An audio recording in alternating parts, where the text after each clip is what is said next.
ko ng itlog. Madali ang ulam, madali ang luto.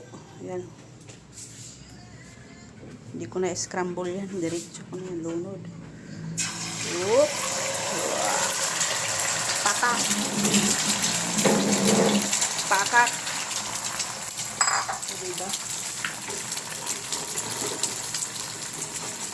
Wala, hindi umurong ang dilaw dun. Naunsa ka man dilaw, oy. Umalat ka naman dyan.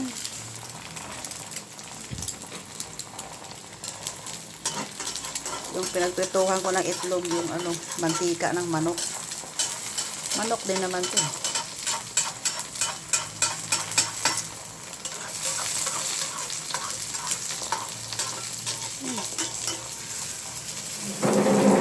Ilang mantika ilagay ko. Mahirap yung puro mantika lumidikit sa itlog. Kinomero ang galaw ng tao.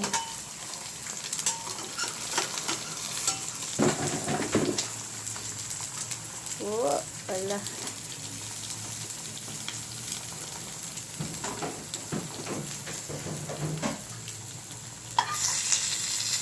Binutasan.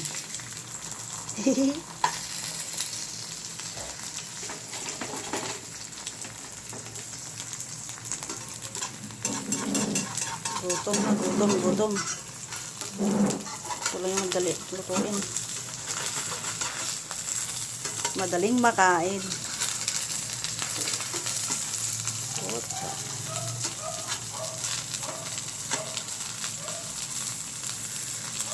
Oops.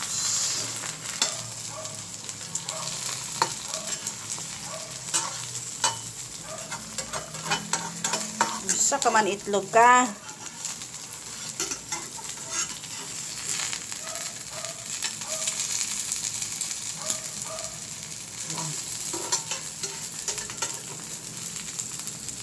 Oh ha, daming lalaman. Ay, tumupi ah.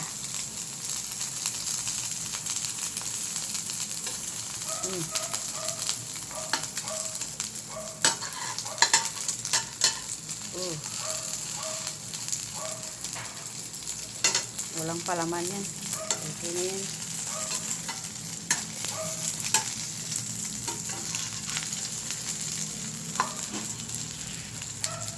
Basag ang pula. Okay na yan. Dudurogin din naman sa tiyan yan. Putol na. Okay, pagbuno ako sa itlog na to ah.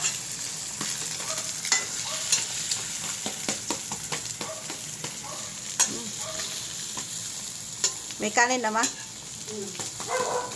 Lipat na to sa lagayan. Hoy! Ingay ng mga iro na to ah.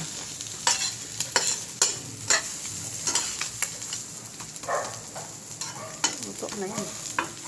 Lipat ko na yan.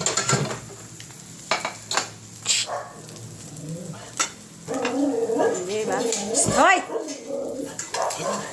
Basta maraming iro. Maingay talaga.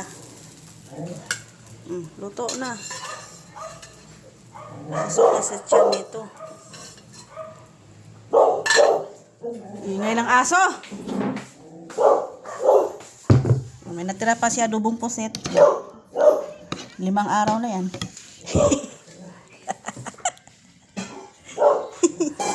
Ori, kain. Hab-hab na. Hab-hab.